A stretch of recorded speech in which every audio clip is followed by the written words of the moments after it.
We're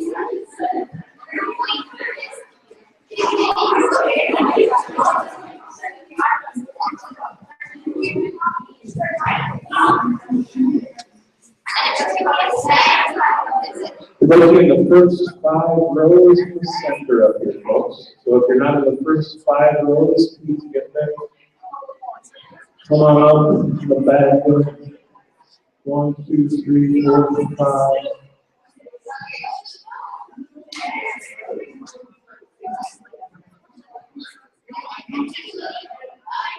Eight.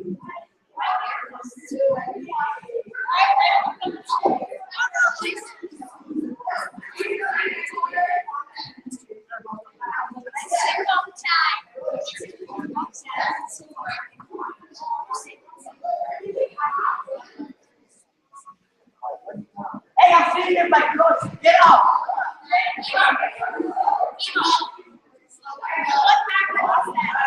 Little etiquette reminder, gentlemen, if you have shirts, you should tuck them in.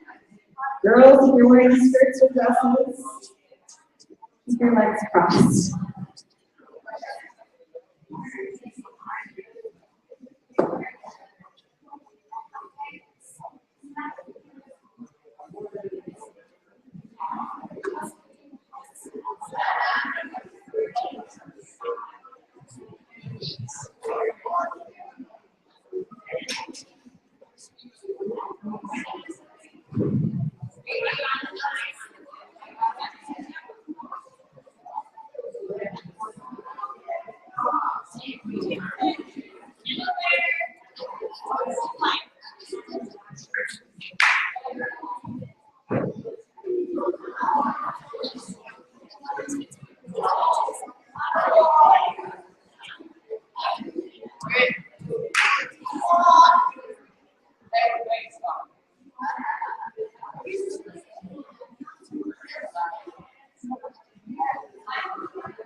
Students in our classes, if you want to come to the first 5 rows, if you're with another class, you guys can sit right over here with your teacher. Oh, I would go to Mr. Carr's classroom first. Was it empty?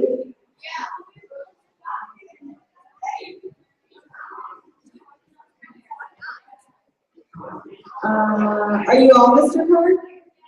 Yeah, You guys can sit right up here in this section on the side. Mr. Carter right here.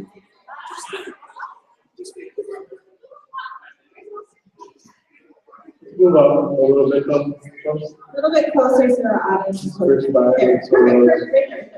Or right.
We'll get lunch later. You can say bye.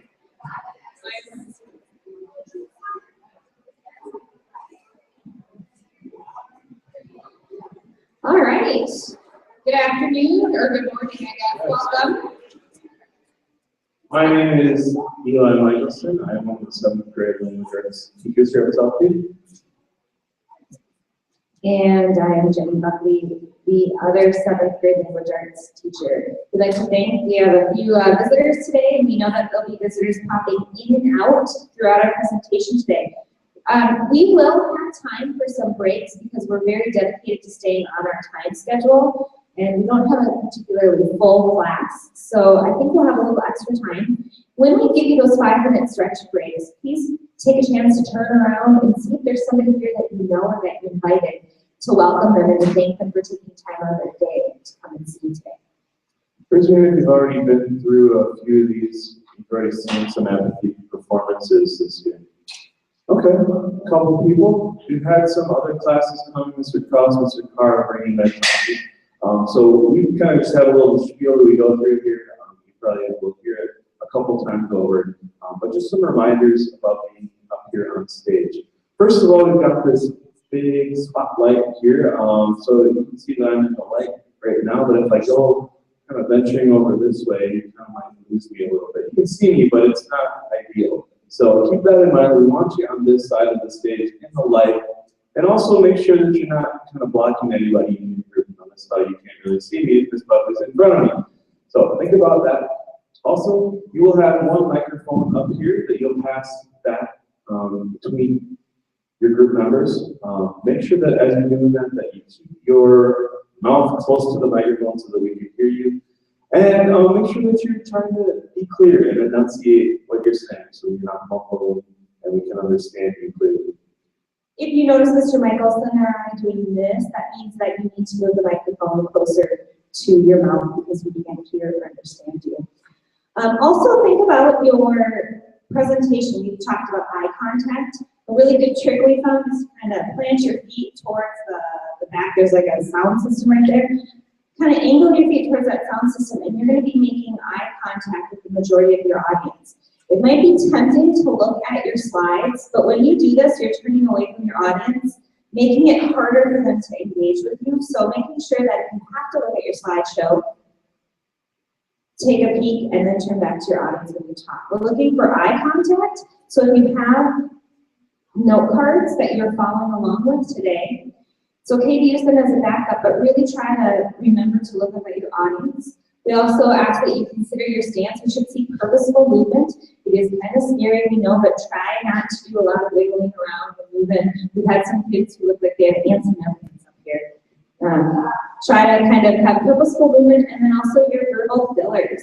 Think about trying to avoid words like, okay. It's okay just to pause on what you're saying, to think about what you want to say next. That sounds better than so I wanted to say,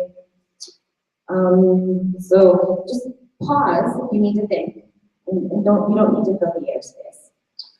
As you come up here, you will see this document is open, so don't close this tab or anything. You can just click on the link for your group. We've got everyone sort of in order here. And once you do that, there is a clicker for each group to use, so just use that the best you can.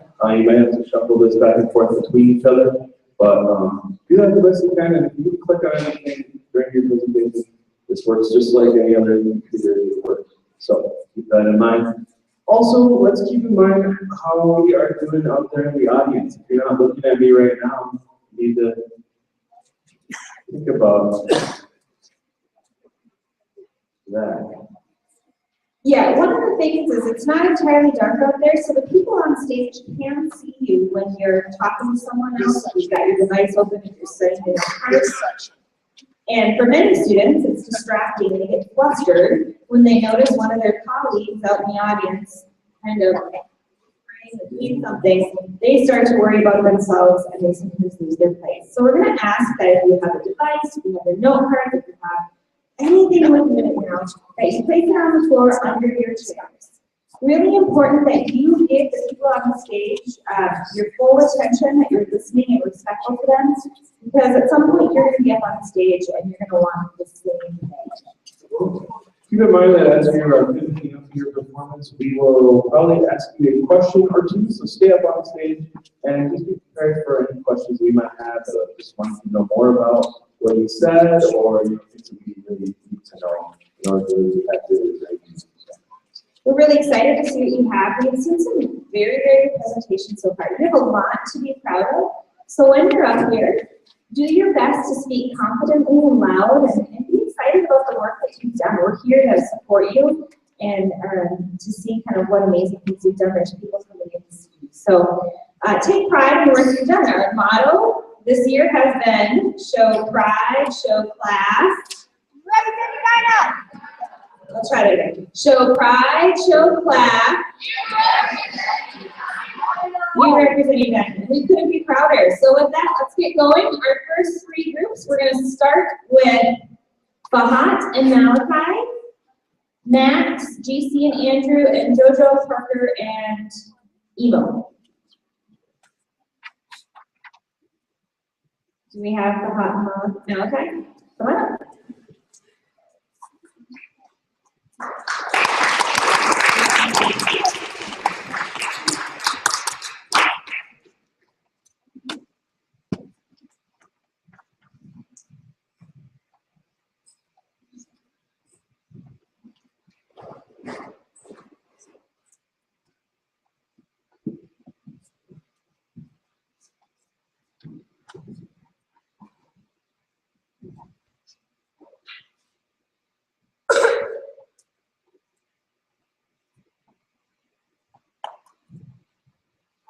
Malachi Johnson is from Heartland. Our presentation is on smoking in Edina. This slide shows that we asked some people on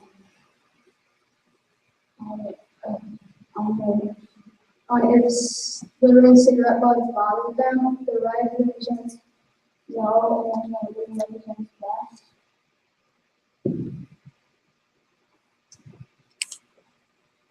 Here's some fun facts. Do you know it takes 1 to 5 years for a cigarette butt to die a year? So that's a pretty long time.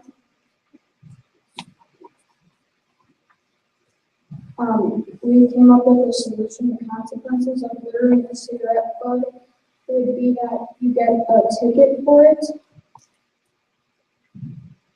And then this is our solution. When you litter a cigarette, you get a ticket, and there's a machine that you put the cigarette into, and then you automatically get into a lottery.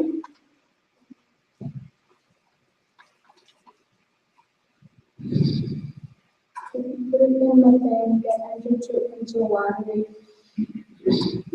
and the money that goes into the lottery is from the tickets.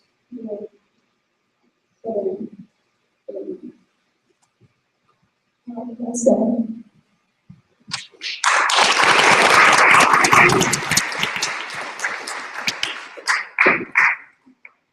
Thank you, gentlemen. The question I have, where does this problem occur? Do you find any places in Edina that you see this as being a huge issue? 50th in France. And I like this idea that you have here. How do you see this changing the community for the better? Well, the people, they won't do anything, like, they have a reward for it. Some people.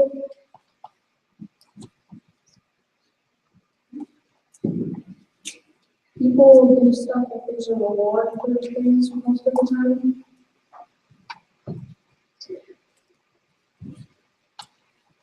Okay, thanks, gentlemen. Have a seat.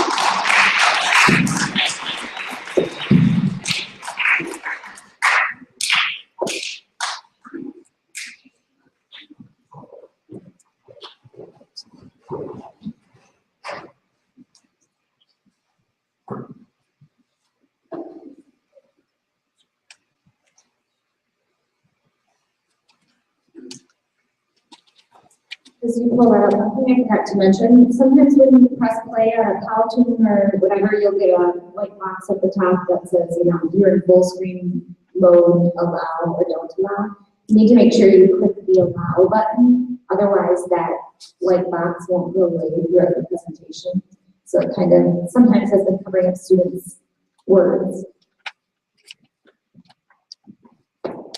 Hello and welcome to our presentation on living in the halls of Southview. Currently, our hallways are polluted with fire that disrupts our learning environment.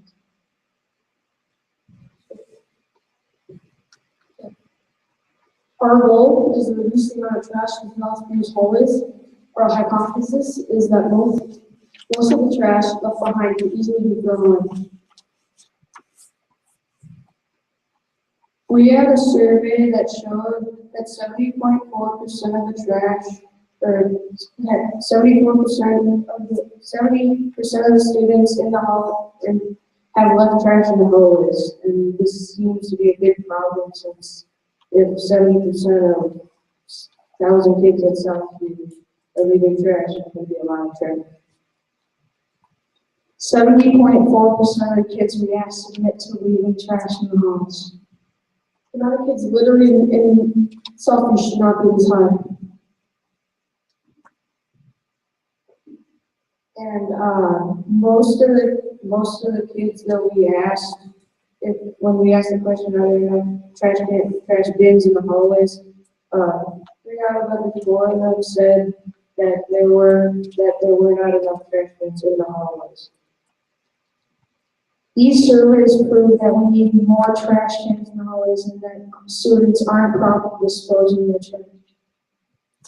Our multifaceted campaign to solve this problem. Here is a map of where we went when we went around the school and we looked at all the pieces of trash and where the trash bins were.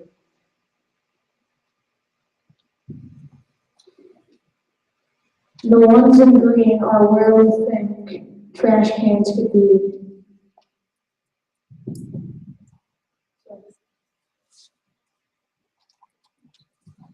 The upper 3rd floor hallway, like the one by the arrow, does not have any trash cans, so we think there should be some put there.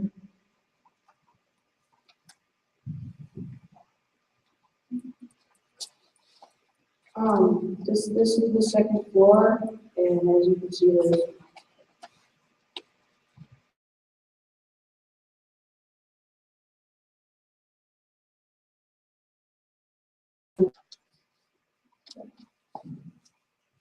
the 1st floor is a different story. There are plenty of trash cans, but the students are too apathetic to throw away the trash. Our next idea is to put signs like the Southview Spirit ones in the hallways so that students will throw away the trash.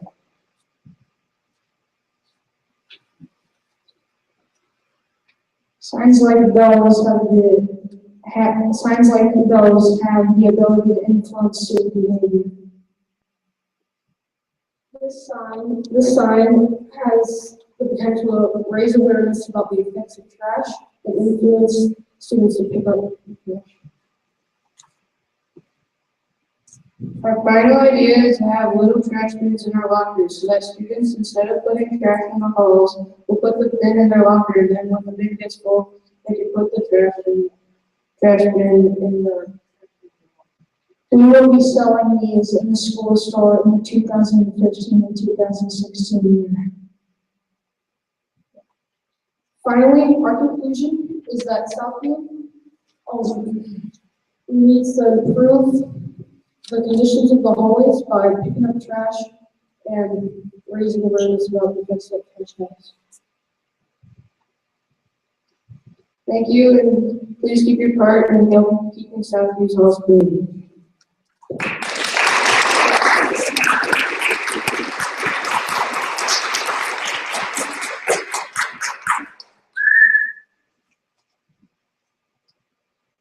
Thanks, guys. We're just wondering a little bit more about where do you see your ideas going? How is this going to really change Southview as a school? Well, we feel like it feels better to walk around in cleaner areas than seeing, oh, why is there trash everywhere? Why are kids being so lazy here? Just there's a trash can right over there and putting it on the ground. So we're trying to fix that problem and help get good habits for kids. Who else would be positively impacted if we start picking up our trash more frequently? I think the janitors would be positively impacted because it's their job to pick up trash, and they already have a lot of work to do, so I think it would make it easier for them to do that. Yeah, so imagine the custodians didn't have to pick up trash. What do you think they might spend their time doing? I think they would spend time focusing on other areas like vandalism and trash in, like, in the classrooms. Thank you very much. Have a seat.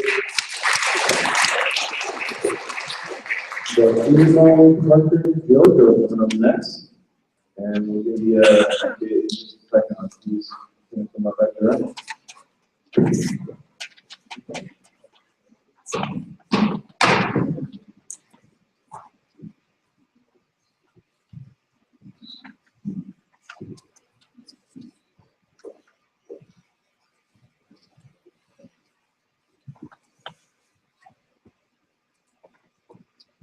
Ruby's group will be next, and then Owen's group after that.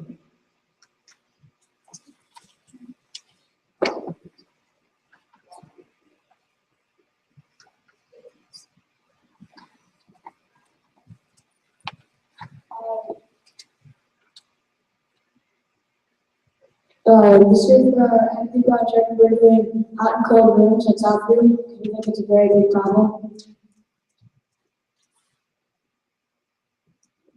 The problem is, some classes are too cold, and have you leave class to go to walk in, grab a sweater.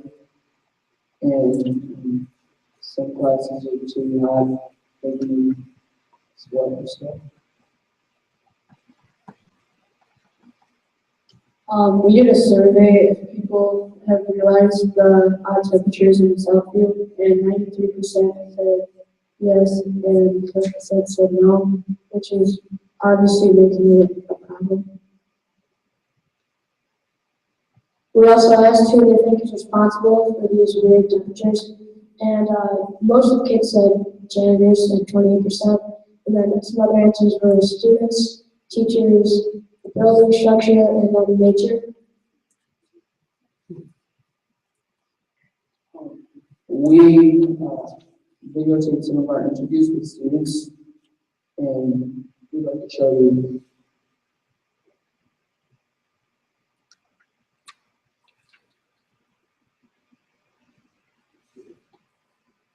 Yes, I am. Yeah, definitely. Yes, very unpleasant. I am. Yes, I am. Yes, I am. Definitely. Yeah.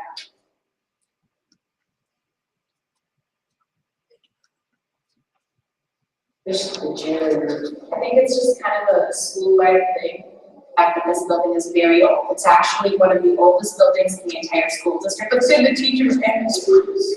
Maintenance man or the teachers for not putting that temperature. It's a combination of Mother Nature and The old building.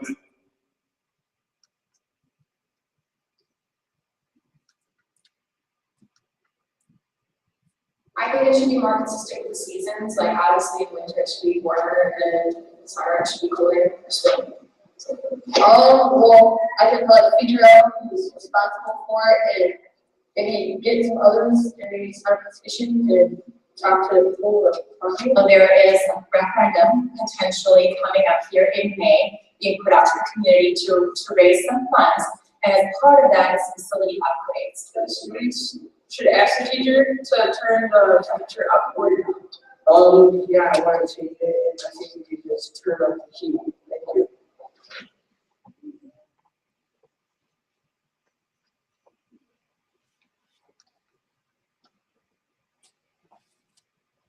Our analysis is that people do not like these odd temperatures and that they blame mainly the janitors. Although we actually came to a consensus that it's not the janitor's fault, it's the old building structure.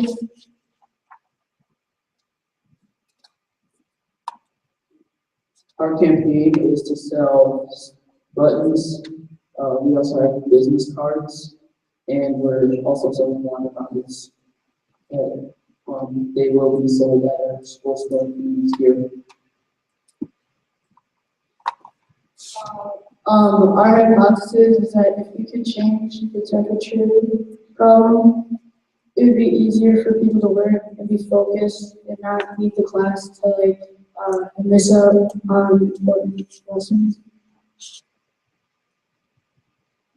We also plan to sell Hornets phone cases at next year's student store to raise money for the fund.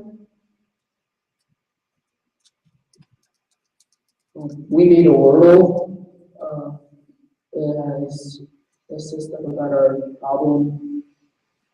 Just take a look at it for yourselves.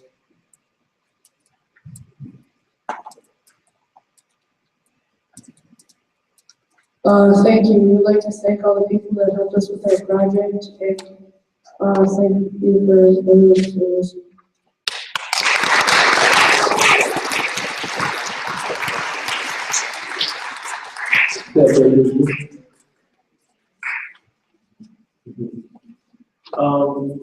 As part of your campaigns that you're going to sell a few different items, I'm wondering what you plan to do with the money raised through this one.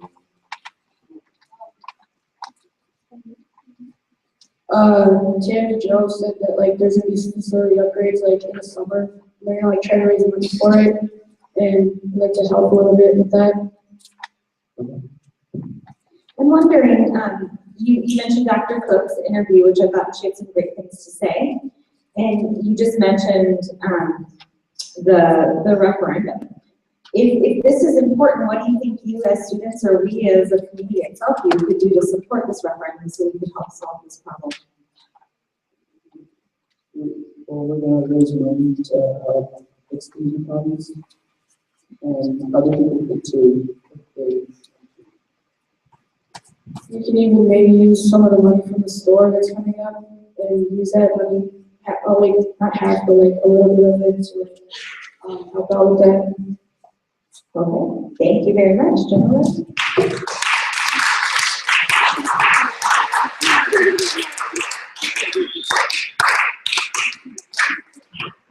We'll take like a 2-minute stretch break so we can stay on schedule. If you have a parent or sibling, you go back and talk to them. Thank you for coming.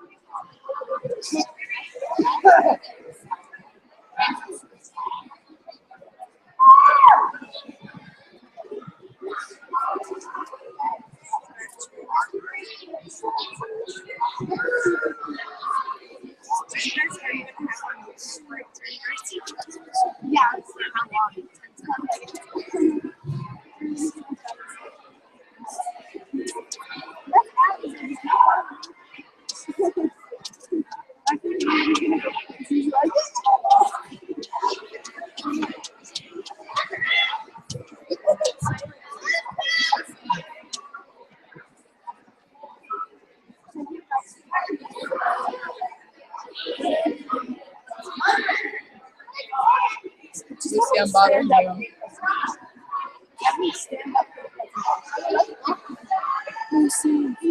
I'm bothering you.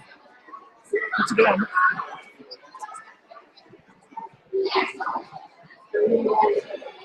What class are you in?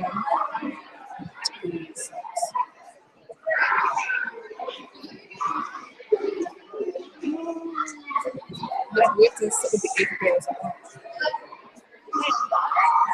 We have to.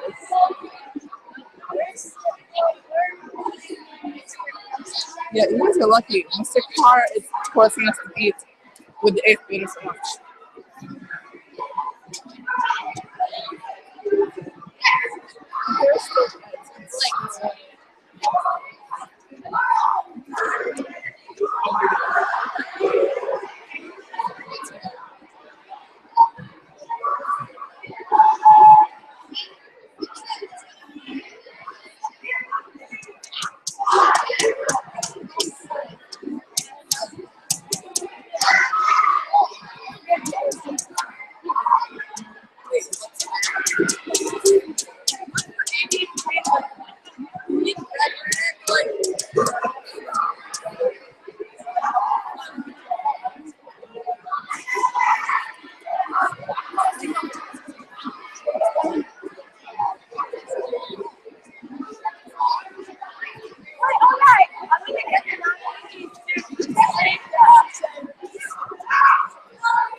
Okay, we're about ready to move on.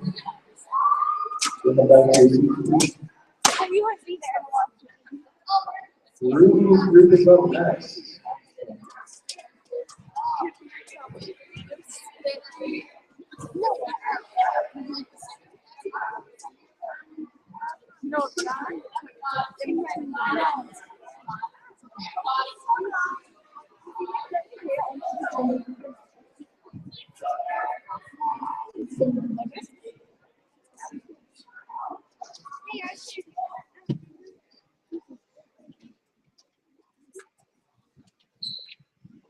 Hi, my name is Elizabeth. This is Ruby and this is Katie. Our project is about living in second high school.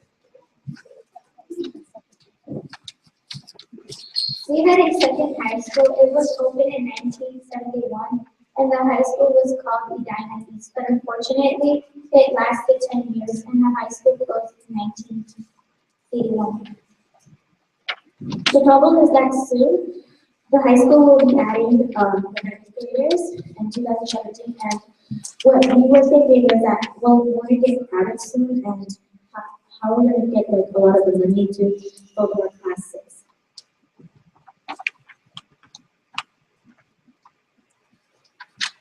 So as you can see, slide shows our data, and basically what we're showing is the amount of people that say yes. If they say yes, they should be on high school, and the ones that no should. We tried, okay, so, the teacher was like, we thought that most people were gonna say yes, but it turned out that they didn't, and we said no.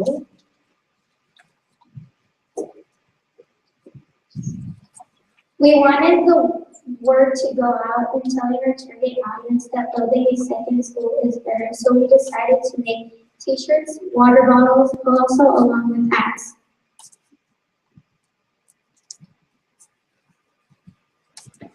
Our hypothesis is that it will probably take a long time to build, but it is worth it because mostly because it's gonna be good for us.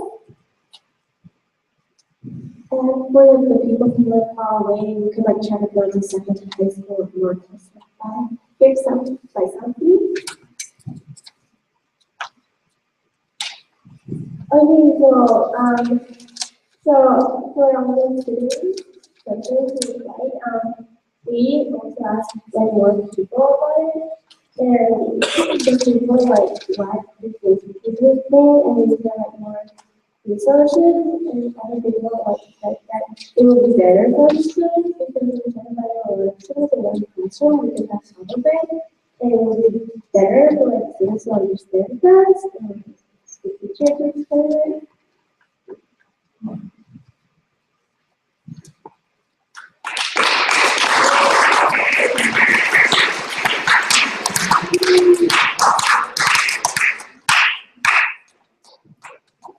Thank you, ladies. You mentioned that your prediction was different than the results that you actually found and what people actually thought about this topic. Can you talk a little bit more about that, please?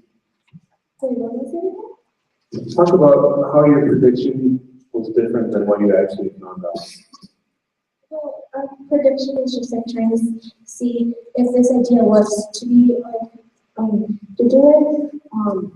Well, it will probably take a long time, but like it's worth it and everything. Okay. Why do you think kids want one high school? I think that was kind of the question Mr. Michelson was asking. Why do they want to be in one place instead of two? Well, we asked them why, and a lot of said that. I mean, it didn't work having a second high school. Some want to be with mostly a lot of their friends. And, well, you are here to learn, not to, like, mostly have fun with your friends. So I heard you say we have two high schools, we might have smaller classes, we get more personal attention, things that can really help you as students grow and be successful in the future, which I think is a good thing to think about. Thank you very much, ladies. Have a seat.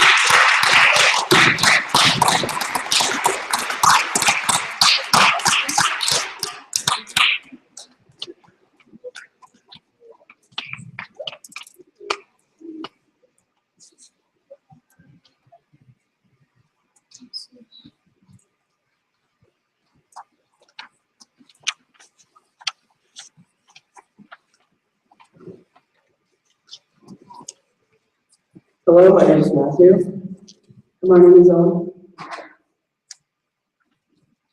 And we are here to ask if video games are a good or a bad influence on adolescents. We found this problem because we use numerous times. Video games have become online for finding actions and other friends. But we want to help parents and other children pick the right games for them. We asked students what the average GSRB rated games they were playing with, and the responses we got were 7 were playing N games, 3 were playing N10 plus games, and 6 were playing T games. we want to see if the bad behavior of some students were connected to their video game habits and see how we can fix that. Without stopping them from playing the games that they enjoy playing. For example, here, we have a stealth action game called Dishonored, which is rated M for mature. You can tell the rating by looking at the bottom corner of the game box. E is for everyone, E 10 plus is for everyone 10 and up. He is repeating that is for sure. One of our ideas to spread the word about this is to make a sticker. If you see someone with a sticker, they know that they know the ESRB ins and out of the rating system and can help you choose a game just good. If you can't find anyone with the Smart Gamer sticker, you can use hashtag Smart Gamer to ask questions, and other gamers will come answer the questions. Parents should not just look at the rating and see if the game is good for them, but they should ask, is this game good for my child? But parents should look at why the game is rated that way and see if the content for those children is okay. If it's not okay for their child, if the rating is not, if the content in the game is not for their child, they should probably not get the game for their child. But if it is, it's probably good for them. We hope that parents will be more responsible with the games they buy without restricting too much. Thank you for listening. We hope the parents will stop buying their kids' own games, but will read why the game is rated M and see if the content is right for their child. Games are Thank you for listening.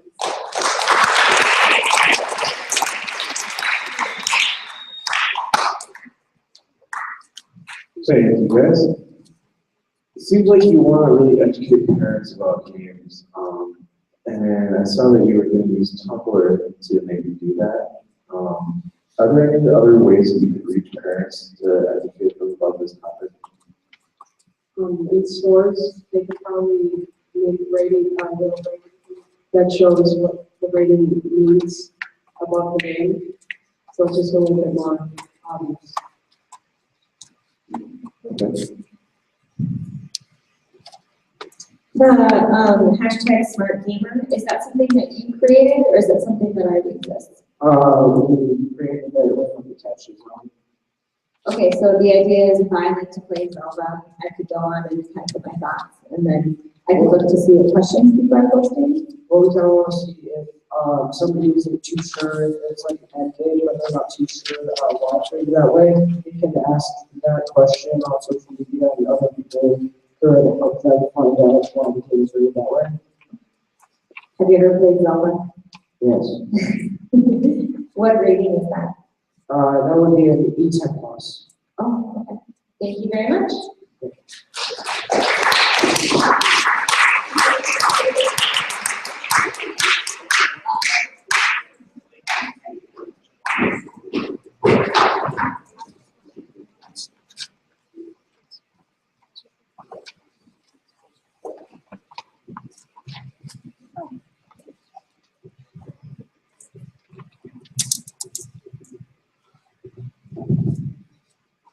Hi, welcome to my apathy presentation.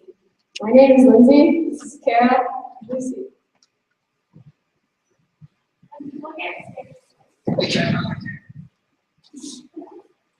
When people get stereotyped for living in Edina, it doesn't make them proud to live there.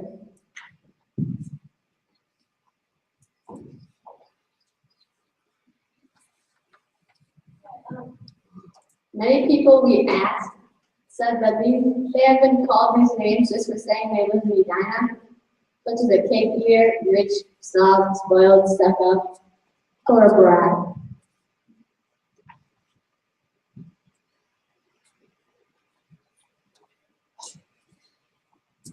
Almost 94% of people have been stereotyped or judged for living in Edina. Our median household income value is the least out of 4 cities. Our average house value is also the second highest, but Shorewood dominates in both. Why are they not called the rich if we are? Also, our percent below poverty is the second highest, which shows that we are not all rich in Edina. One of our campaign ideas is to get rid of the everyday I need attention shirts and make new shirts that reflect a more positive outlook on Edina. Service projects are a great way to reach out and change our reputation. By doing service more often with sports teams within schools, nearby cities will know that we are not just looking for attention or being self-centered people.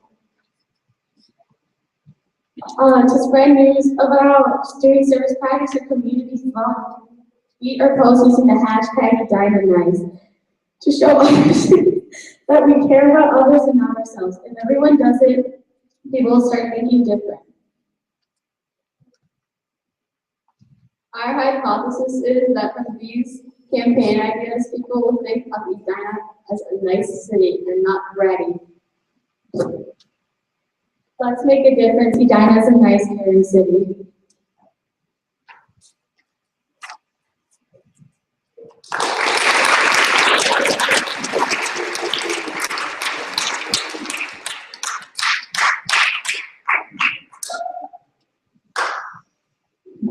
Thank you, ladies.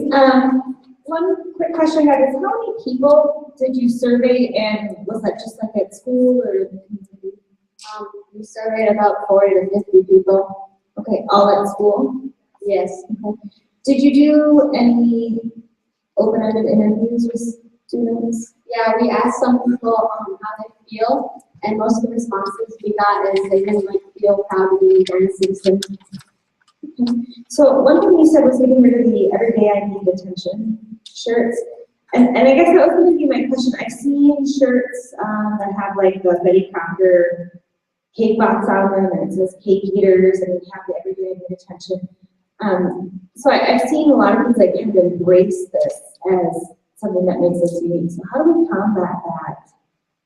I mean, I love the idea of service projects, but how do we change that attitude of thinking it's cool? I think we can change the attitude by being nicer to other communities and not being like, talk about how much money we have. Interesting topic, girls. Thank you very much.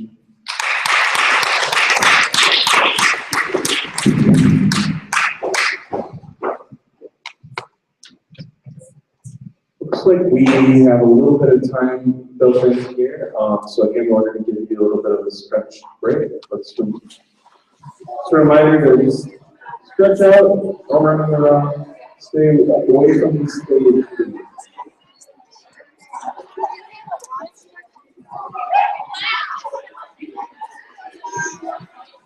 Why was it called the Rolling?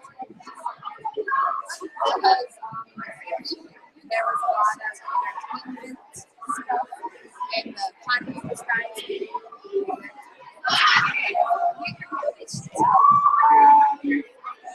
was we on like the CCC and all of that?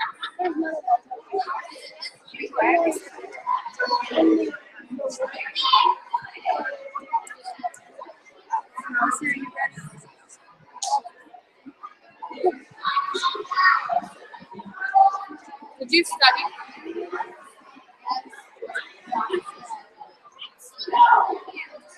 I didn't study.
All right, folks, we can have a seat once again.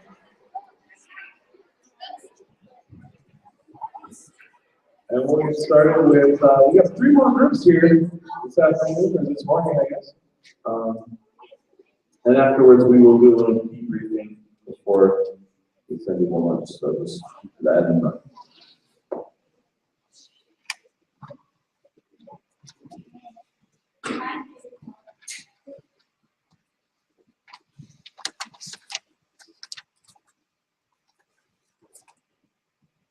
Hi, I'm Caitlin. I'm Amy. And we did our Apathy project on Fred Richards Golf Course here in Edina, Minnesota. Some background on Fred Richards is that it was a good learning course for young children, and they had many leagues there for kids and adults. They are also shutting it down to build parks and sports fields. Our goal is to keep Fred Richards here in Edina and keep golfing there. And our hypothesis is that the city council will realize that this is a bad decision and you will share your knowledge with us. We collected a lot of data by interviewing people through our online survey, and we also have videos of people that we interviewed them.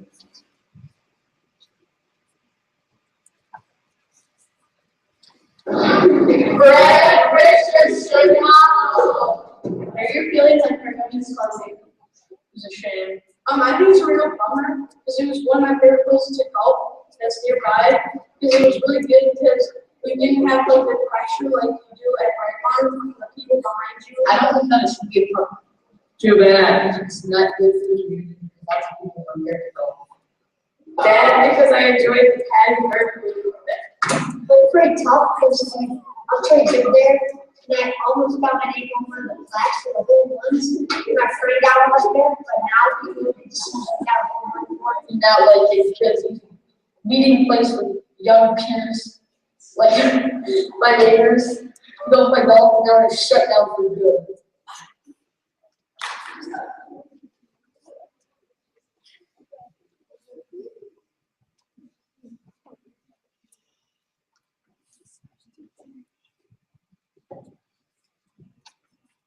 The first question on our survey was, are you aware that Fred Richards is closing? And 91% of the people were aware. The second question we asked is, if you have golfed at Fred Richards, how many times have you golfed there? And more than half said they had golfed there, which shows that this golf course isn't an unused one. The final question we asked on our survey was, would you rather have it stay as a golf course or become a park? And again, the majority of people said that they would rather have it stay as a golf course, which shows that kids would rather be golfing than just have another park. For our campaign, we made hats, monitor stickers, and phone cases, and we are planning on making an Instagram page for it and a hashtag. For a fundraiser, we could sell the hats and the stickers and the cases and donate the money to Fred Richards, because one of the main reasons it is closing is because they don't make as much money as they should, and we should also email our thoughts to the city council and tell them how we feel. Our analysis is that most people would rather have it stay as a golf course, and that it would take 7 years to build this park, which is cutting into kids' time to be playing outside. Thank you for coming to our presentation. We hope that we share knowledge with you about Fred Richards, and you will help us keep it.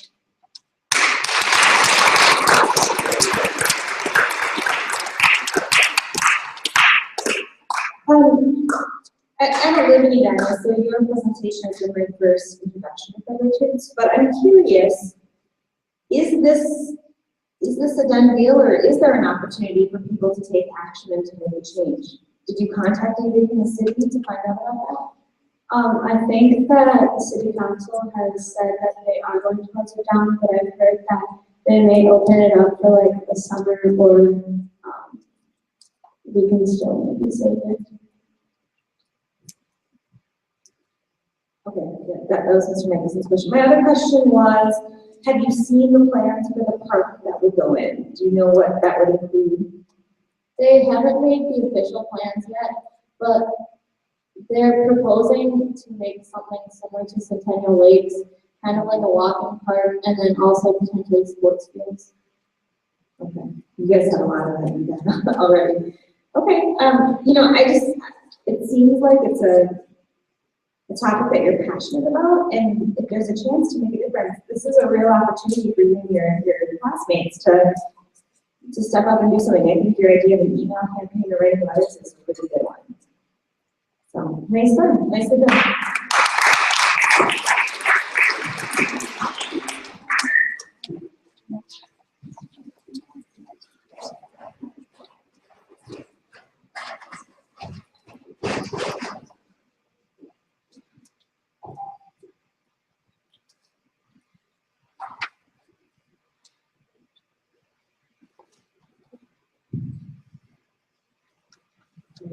I'm Perry.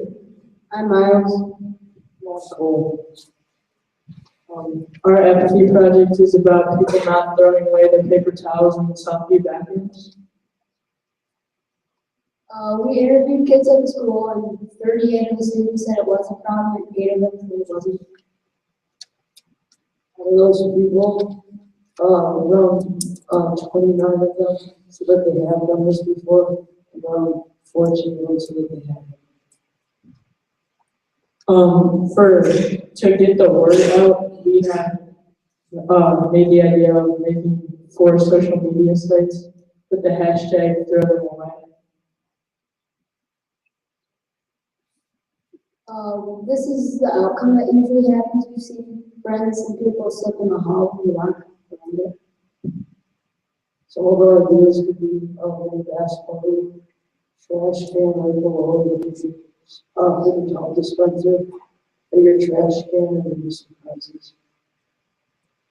This is one of our ideas that we said on the last slide, and it's good because the basketball hoop is in the middle of the trash can. So if you don't want to, you can just put it behind the basketball hoop and just throw it away normally. And we thought this would be a good idea because it's easier because you don't have to move around to dry your hands off. Also, if there's a bigger trash can, it wouldn't fill this quickly. The janitors wouldn't have to do as much work. These are some of our ideas, shirts, phone cases, water bottles, and we even have a bumper sticker. Our hypothesis is that we're able to make it more fun and easier to make a big difference because people would have a good time throwing the paper towels away and the janitors will have an easier time. After this presentation, I hope that the students will take charge in this, and also kids will get heard and janitors will have. Thank you.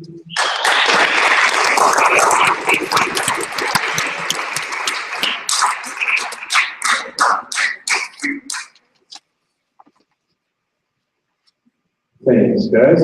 I like some of your ideas, some fun and real practical ideas. I'm curious how a bumper sticker is going to help solve this issue.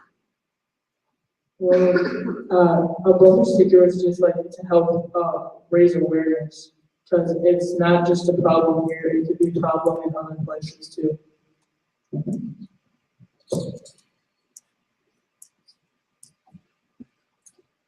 I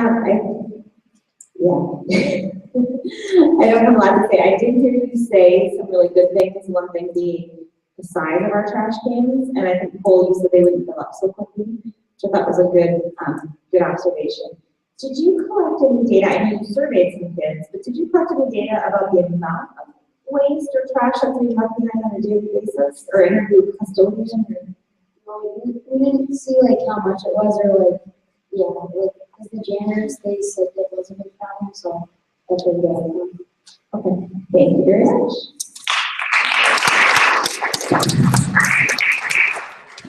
Looks like our last group is Tenzin, Alex, and Nick.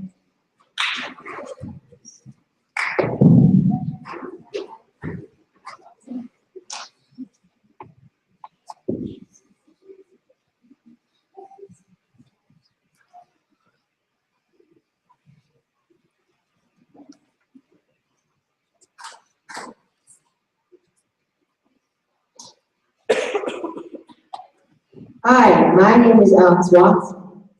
I'm Angel Carter. And I'm Jensen White. Today we are presenting being a better student, also building the study habits. Our problem is that kids aren't taking enough time to do homework or study.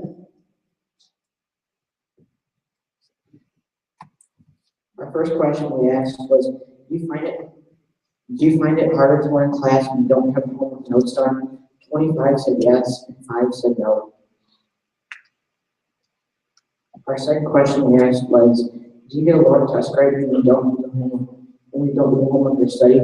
26 said yes, and 4 said no. This shows that if you don't do your homework, your test grade will get lower. Our solution is this study guide, where students will have to fill it out before the next test. The only way that students will be able to retake a test is if they have all the study guide filled out.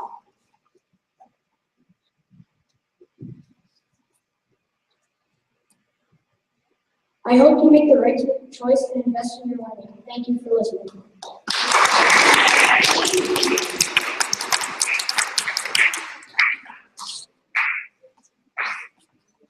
Thank you, guys.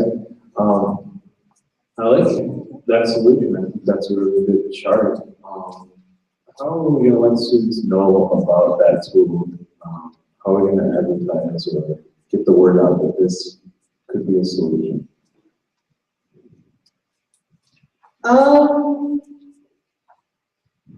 We can have each teacher in this will explain it to their students for each class, and then there you go.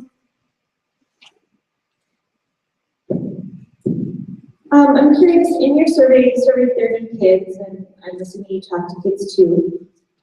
If kids know, because your data overwhelmingly said kids know that if they don't study, they don't do well on the test. So why, if they know that, do they continue not to study? What do you think? Our point was pretty much that they know that they should, and they're really coming back for the retakes. So if we made it so that they had to study or do something that shows that they did work hard for the first test, then they would have the option of taking a retake. Okay, and that's my question. I'd like to hear from all three of you about the retake policy. What do you think? This is, new within the last maybe, I guess we've had it at South for maybe 6 years. So as long as you've been here for sure. Is the retake policy a good thing or a bad thing? As a student, what do you think? I think it's a bad thing because if the kids know that they can do bad on the first test, and then they can still do the retake. What do you other two think?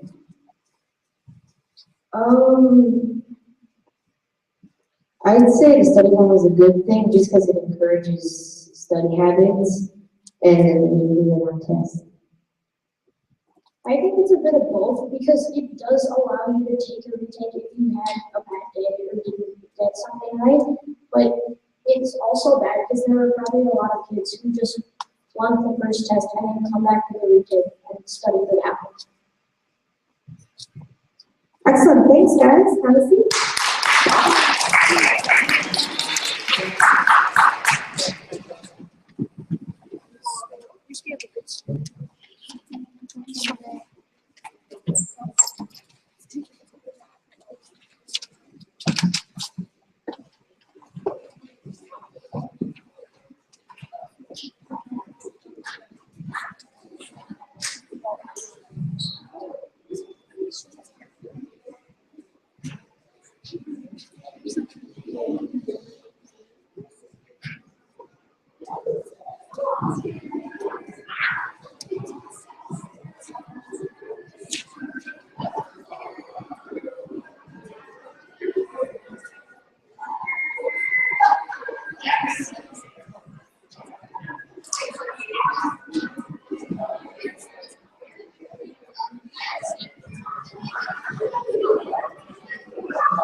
Okay. Let's hear it one more time for the groups who had a chance to go today. They have done it over with. Of course, we've got some groups going. Sit down, please. Can I move this? We've also got some groups going on Fridays, so we want to make sure that we just do a little bit of talking here, maybe help those groups out a little bit after what they saw today, and also kind of debrief on what we saw from the groups who did go today.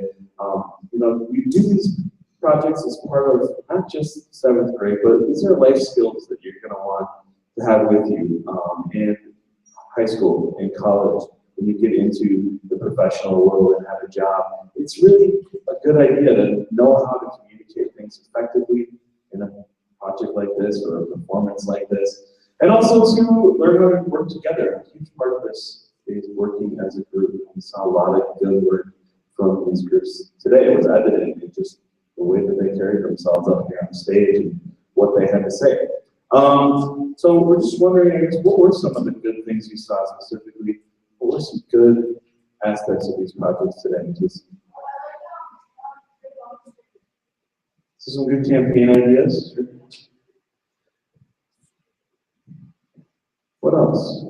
We could chat. Good.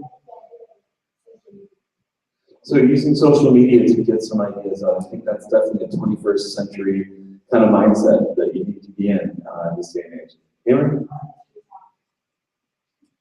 Okay, so we did see some good professional dress, I think. Anyone else? Yeah, using what's already in place or what we know is going to be in place to help spread some of these ideas and to create some positive change. What else, Parker?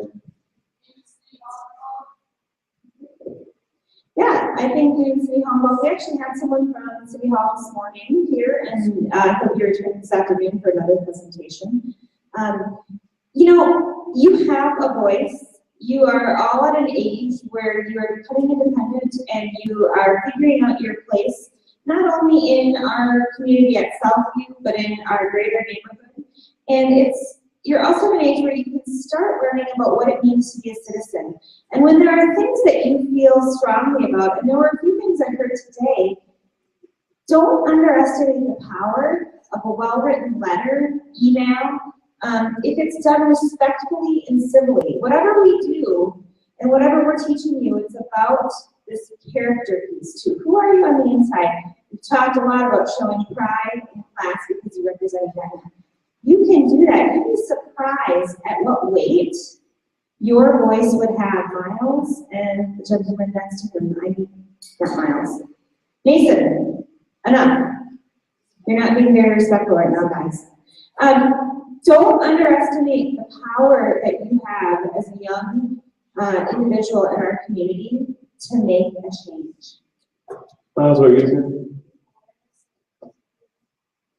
Yeah, again, a lot of creative campaign ideas we've seen. What would be some things that maybe we should be concerned about if we're going on Thursday? What would be some things that we should, Friday, that we should work out amongst some groups? Sure. Eye contact. I saw a lot of good groups doing that, but definitely something to always pay attention to. I know that's part of practice, but if you can keep it in your mind to always be looking at your audience, it'll be all the better for it. Hector? Those verbal fillers, and I know I have trouble with that myself, but more practice that you get, and if you have a little extra time to do that, I would take that opportunity. What?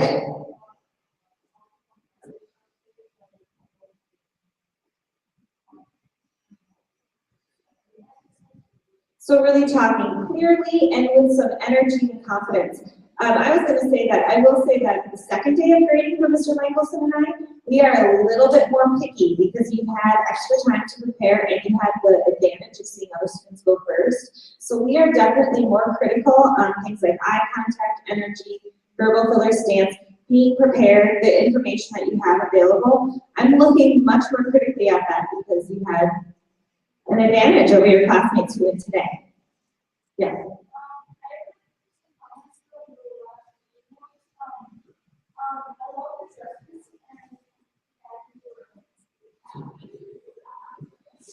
I'm also thinking about, let's see, some things that I've seen just over the last 2 days that are sometimes lacking that I would love to see those students going on Thursday to put a little bit more emphasis on. And one of those would be analysis of your data, starting out with how many people did you survey, and then what does that data really tell us,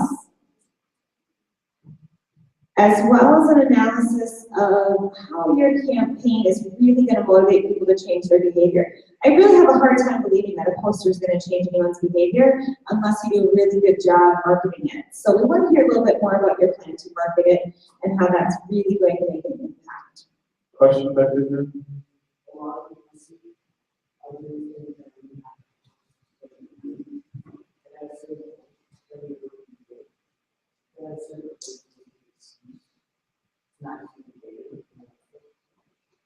So really putting some thought into this and really what's going to be the best way to get the message out there and what's the best way to really create change. It's the whole project is about the potential that you can come up with. You're creating this proposal that could potentially, be something that actually exists.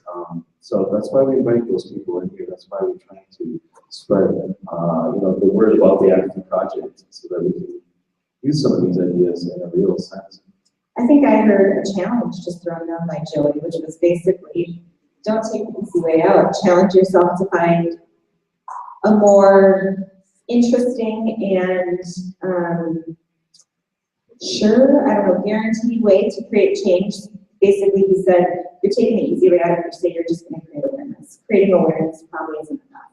So that's an interesting challenge, Joey. We'll see how the group on Thursday does with that. Or Friday. I want to say something about Friday. On Friday, we are going to eat our regular lunch. So what's going to happen is we'll meet in here, at the beginning of class, and then we will go down to the cafeteria and eat lunch in the cafeteria, just like any other day, and then we'll come back here after lunch and continue. Oh, but we have an adjusted schedule on Friday.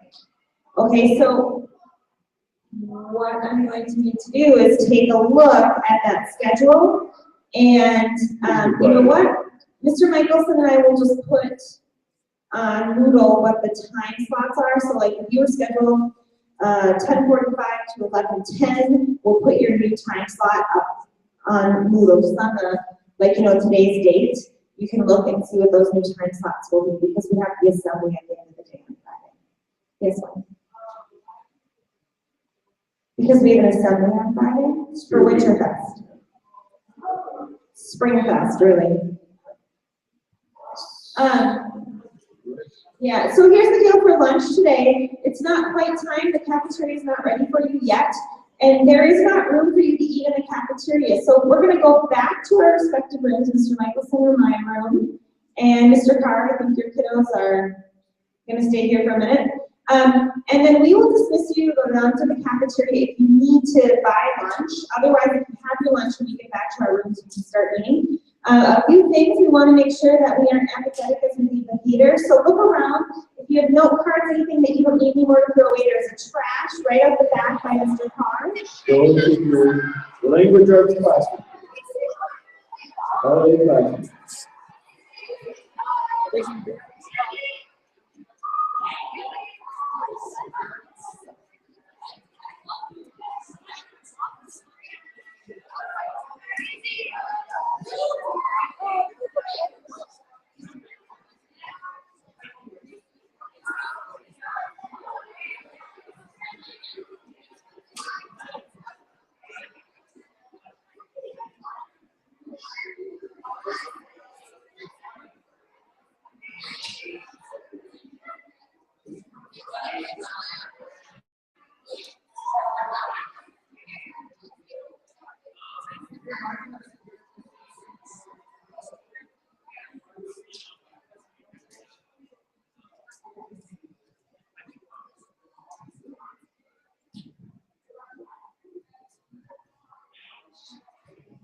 As we move forward here, we'll be back down here on Friday, pretty much doing the same thing. Our Friday schedule was a little bit off, we do it Sunday at the end of the day. We were also told about the different one pattern on our calendar today. So Friday will be slightly different, I don't know exactly what that's going to look like. Not Friday, but what we're going to do. On Friday, this week I know that we were looking to get everything together for month meeting, not need to bring anything with you on Friday. For today, so I'll give you a question about something. For today, we're going to be dismissed here. Everyone will be in the cafeteria today. We're going to go in the middle of 8th grade lunch. You can go to the food line, use up the final open table to and find a seat. You shouldn't be taking up one or all 3 tables. You might have to just make it fit and work it out, but you'll be this fine. You can hold the cafeteria, please. Possibly that's very, very small. Yes.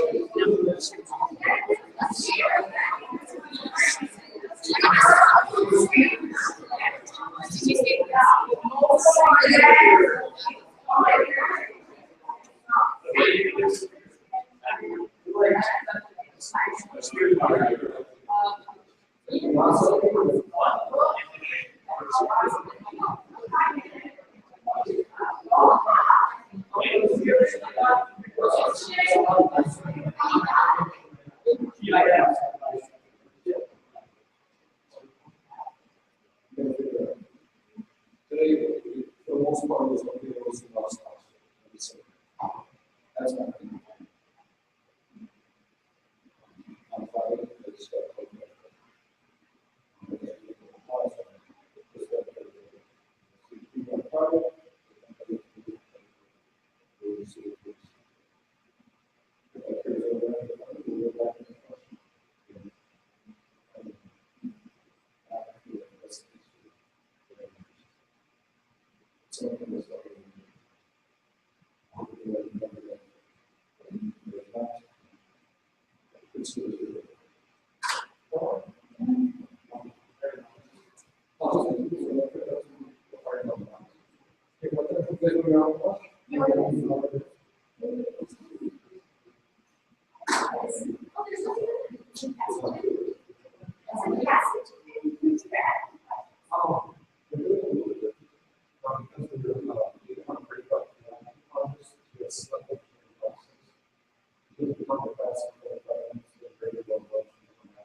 All of you in your presentation, have to sit.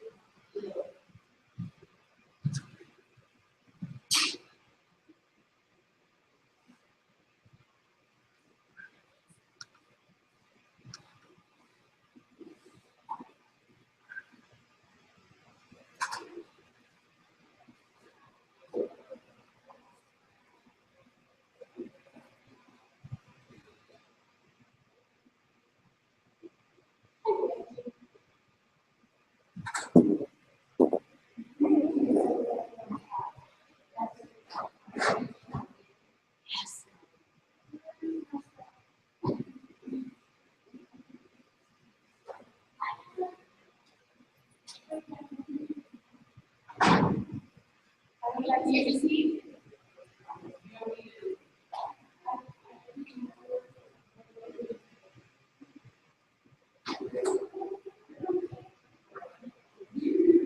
No, I just have to practice my new. Yes, Ryan, we are in here. I'm from the art class. But it's outside of the door to sit directly on the window. Wait, Maple, what class do you have in something? I'm art, but the art class here. Please bring. I didn't present. I present. We just watch the people who present.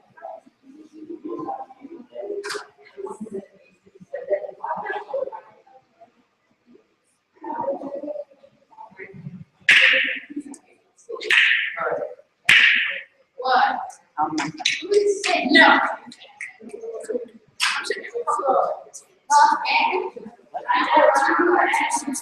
Why? Wait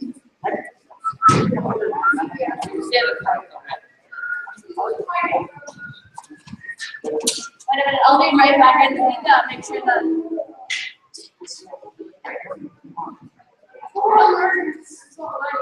I already had mine.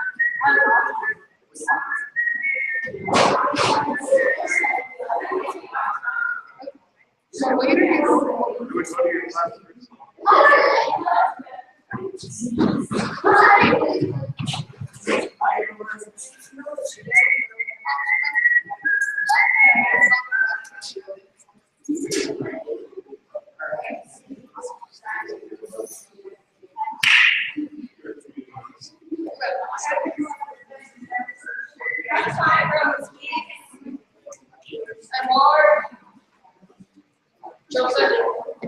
Oh boy.